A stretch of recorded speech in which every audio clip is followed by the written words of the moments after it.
ಆಮೇಲೆ ಅವನು ಶುರು ಮಾಡ್ಕೊಂಡ. ಅವನು 3ನೇ ಕ್ಲಾಸಲ್ಲಿದ್ದಾಗ ನಂಗೆ ತಮ್ಮ ಬೇಕು ಅಂತ. ಆಮೇಲೆ ನನಗೆ ಒಂದೇ ಇವನು ಒಬ್ಬನ ಸಾಕಿದ್ರೆ ಸಾಕಪ್ಪ ಅಂತಿತ್ತು. ಆಮೇಲೆ ತಮ್ಮ ಬೇಕು ಅಂತ ಹೇಳಿ ಒಂದು ಪ್ರೆಗ್ನೆಂಟ್ ಆದೆ ಫಸ್ಟ್ ಟೈಮ್. ಅವನಿಗೆ 5 ವರ್ಷ ಇದ್ದಾಗ ಪ್ರೆಗ್ನೆಂಟ್ ಆದಾಗ ಅದು that got about it. And like ಇವನು 6 years ಇದ್ದಾಗ I was pregnant. And pregnant ಅಂತ ಗೊತ್ತಾಗ್ತಿದ್ದಾಗೇ ಈ ವಾಸ್ ಸೋ ಎಕ್ಸೈಟೆಡ್. ನನ್ನ ತಮ್ಮ ಬರ್ತಾನೆ. ಆ್ಯಕ್ಚುಲಿ ಆ doctor Usha nursing home doctor Arundhati ಅಂತ, ಅವ್ರ ಹತ್ರನ ಹೇಳಿ ಈ ಥರ ಇವನು ಅವ್ರು ನನ್ನ ಹತ್ರ ವೀಣೆ ಹೇಳಿಸ್ಕೊತಾಯಿದ್ರು, ವೀಣೆ ಸಂಗೀತ ಹೇಳಿಸ್ಕೊತಾಯಿದ್ರು. ನಾವು ಅವ್ರ ಹತ್ರ ಹೇಳಿದೆ ಒಂದೇ ಸಮ ತಮ್ಮ ಅಂತಿದ್ದಾನೆ, ಅಕಸ್ಮಾತ್ ತಂಗಿ ಏನಾದ್ರು ಬಂದರೆ ಏನಪ್ಪ ಕತೆ ಅಂತ. ಅದಕ್ಕೆ ಬಾ ನೀನು ನಿಂಗೆ ಇದು ಮಾಡ್ತೀನಿ ಸ್ಕ್ಯಾನ್ ಮಾಡ್ಬೋದಿತ್ತು. ಸ್ಕ್ಯಾನ್ ಮಾಡಿ ನೋಡ್ಬಿಟ್ಟು ಇಲ್ಲ ತಮ್ಮನೇ ಇರೋದು ಅಂತ ಹೇಳಿದ್ರು. ಅದೇ ನಿಖಿಲ್ ಕಾಮತ್ತು. ಆಮೇಲೆ ನಾನು ಹೇಳಿದೆ ಅವ್ನಿಗೆ ನಿಂಗೆ ತಮ್ಮನೇ ಬರೋದು ಅಂತ. ಅವತ್ತಿನ ಹೋಗಿ ಎಲ್ಲ ಫುಲ್ ಚಾಕ್ಲೇಟ್ ಎಲ್ಲರ ಮನೆಗೂ ಹಂಚಿದ್ದ. ಆಮೇಲೆ ನಾನು ಹೇಳ್ತಾ ಇದ್ದೆ ಅವನಿಗೆ, ನೋಡು ನಾ ಹೊಟ್ಟೆಲಿರೋ ಪಾಪು ನಿಂದು, ನೀ ನಂದು ಅಂತ. ಆಮೇಲೆ ನಾನೇನು ಗೊತ್ತಾ, ಅವ್ನ ಪ್ರೆಗ್ನೆನ್ಸಿನಲ್ಲೇ ಚೈಲ್ಡ್ ಸೈಕಾಲಜಿ ಎಲ್ಲ ಓದಿ ನಾನು ಅಷ್ಟು ಇದು ಚಿಲ್ಡ್ರನ್ ಸೈಕಾಲಜಿ ಬಗ್ಗೆ ನನಗೇನೋ ಒಂದ್ಸತಿ ಏನನ್ಸುತ್ತೆ ಅಂದರೆ ಅದು ನನಗೆ ಈಗ ರಿಸಲ್ಟ್ ಕೊಡ್ತಾ ಇದೆಯೇನೋ ಅನ್ಸುತ್ತೆ.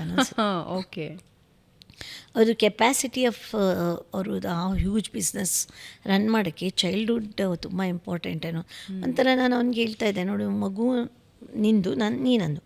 ಆಮೇಲೆ ಮಗು ಬಂತಿದ್ದಾಗೆ ಫಸ್ಟ್ ಒಳಗಡೆ ತೊಗೊಂಡು ಬರುವಾಗಲೇ ಅಮ್ಮ ಕೊಡು ನೀನು ನಂಗೆ ಹೇಳಿದ್ಯಲ್ಲ ಅಂತ. 7 ವರ್ಷದ ಹುಡುಗ ಮಗು ಹೇಗೆ ಕೊಡಲಿ. ಆಮೇಲೆ ಹೇಗೇನು ಒಂದು ಡ್ರಾಮಾ ಸ್ಟಾರ್ಟ್ ಆಯಿತು. ಈ ಓದೋದಕ್ಕೆ ಇಷ್ಟ ಇಲ್ಲ ಅನ್ನೋದು ಕಂಟಿನ್ಯೂ ಆಗ್ತಾ ಹೋಯಿತು. ಓಕೆ, ಓದೋಕ್ಕೆ ಇಷ್ಟ ಇಲ್ಲ, ಸ್ಕೂಲ್ಗೆ ಹೋಗೋಕ್ಕೆ ಇಷ್ಟ ಇಲ್ಲ, ಎಕ್ಸಾಮ್ಗೆ ಹೋಗೋಕ್ಕೆ ಇಷ್ಟ ಇಲ್ಲ, ಟೆಸ್ಟ್ಗೆ ಹೋಗೋಕ್ಕೆ ಇಷ್ಟ ಇಲ್ಲ ನನಗೆ. ಲೈಕ್ ನಾನು ಅವಾಗ ಸುನಿಲ್ ಗವಾಸ್ಕರ್ ಫೇಮಸ್ಸು, ವಿಶ್ವನಾಥ್ ಸುನಿಲ್ ಗವಾಸ್ಕರು. ನಾನೊಂಥರ ಮಿಥಿಲಿಯ ಸೀತೆರೆಲ್ಲ ಅವಳು ಡ್ರೀಮ್ ಮಾಡ್ತಾಳಲ್ಲ ಆ ಥರ. ನಾನು ಓದ್ದೇ ಇದ್ರೆ ಏನಾಯ್ತು, ಈಗ ನನ್ನ ಮಗ ನಾನು ಸುನಿಲ್ ಗವಾಸ್ಕರ್ ಥರ ಕ್ರಿಕೆಟರ್ ಆಗಬೇಕು. ಮೊದಲನೇ ಮಗನ ಬಗ್ಗೆ ನೀವು ಮೊದಲನೇ ಮಗ ಕ್ರಿಕೆಟರ್ ಮಾಡ್ತೀನಿ, ಫಿಲಮ್ ಸ್ಟಾರ್ ಮಾಡ್ತೀನಿ ನನ್ನ ಮಗನ. ಆಮೇಲೆ ಇಲ್ಲೆಲ್ಲ ಪೈಲಟ್ ಮಾಡ್ತೀನಿ ಅಂತಲೂ ಒಂದು ಆಸೆ ಇತ್ತು. ಓಕೆ, ಏನೋ ಮಾಡ್ತೀನಿ ಅಂತ ಡ್ರೀಮ್ ಮಾಡೋದು ನಾನು. ಆಮೇಲೆ ಅವನೇನೋ ಒಂದು ಚೆನ್ನಾಗಿ ಮಾಡ್ದಾದ್ರೆ, ಪೇಂಟಿಂಗ್ ಒಂದು ಚೆನ್ನಾಗಿ ಮಾಡ್ದಾದ್ರೆ, ಇವನು ಪೇಂಟರ್ ಮಾಡ್ಬೋದಲ್ವ ಅಂತ. ಸ್ವಿಮ್ಮಿಂಗ್ ಅಂದರೆ ಎಕ್ಸ್ಪರ್ಟ್ ಅವನು, ಸ್ವಿಮ್ಮರ್ ಮಾಡ್ತೀನಿ. ಸೊ ಓದದೇ ಇದ್ರೆ ಏನಾಯ್ತು ಈಗ ಅನ್ನೋ ಥರ ಒಂಥರ ನಾನು ನನಗೆ ಸಮಾಧಾನ ಹೇಳ್ಕೊತಾ ಹೋದೆ.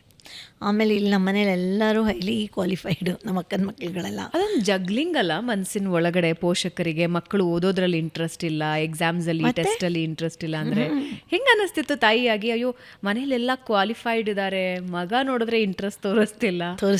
ಏನು ಅನ್ನಿಸ್ತಿತ್ತು? ನಂಗೆ ಅವ್ರ ಫ್ಯೂಚರ್ ಬಗ್ಗೆ ಬಹಳ ಯೋಚನೆ ಇತ್ತು. ನಾವೇನು ಕೋಟ್ಯಾಧೀಶ್ವರರಲ್ಲ.